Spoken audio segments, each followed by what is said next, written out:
The coastal fog that shrouds this secluded town is not merely atmospheric set dressing for romantic suspense, but a profound manifestation of the collective silence you have been conditioned to accept as safety. And true belonging requires not piercing the veil through investigative force, but integrating the weight of unspoken histories until community becomes an act of radical witness rather than performative normalcy.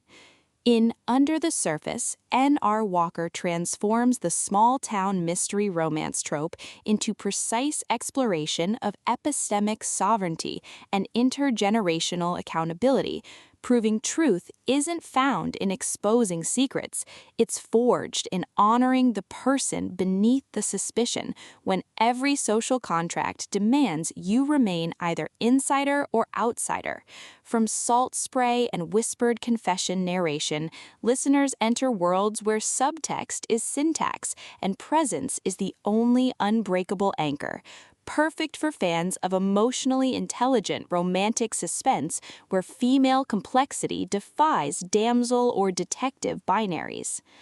When marine biologist Alara Vance returns to Tenebrae Cove expecting professional detachment, she discovers the town's guarded silence mirrors the exact suppression she's endured beneath years of performative objectivity, and local harbor master Julian Thorne's quiet refusal to enforce territorial boundaries creates space for connection defying insular hierarchy.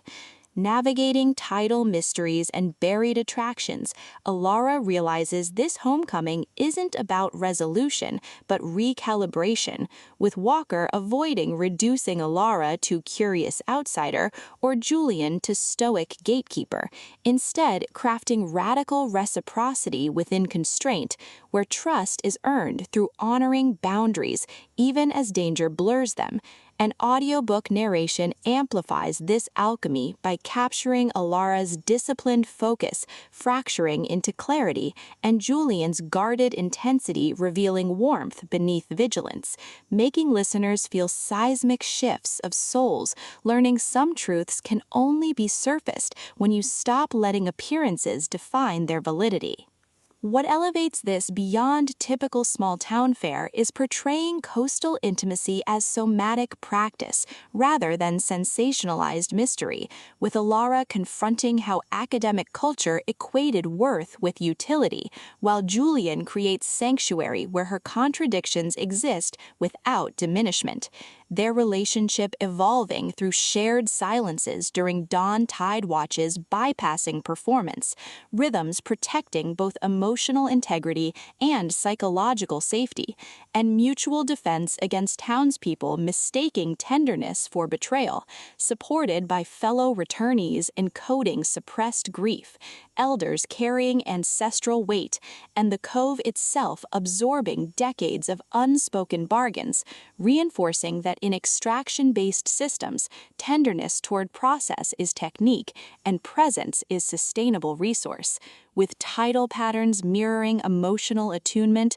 and harbor rituals becoming metaphors for earned trust. For audiobook listeners, this production is an immersive descent into sacred reckoning, with narrators embodying Alara and Julian with remarkable distinction, sound design anchoring existential stakes through distant buoy bells, rain against weathered docks, and hushed breath syncing with moments of clarity, pacing mirroring revelatory cadence from deliberate reflection to surging awakenings, ultimately redefining romantic suspense by centering female epistemology within coastal frameworks and affirming that sometimes the most powerful act is choosing to stay present with the unknown, honoring whole self even in landscapes shaped by concealment.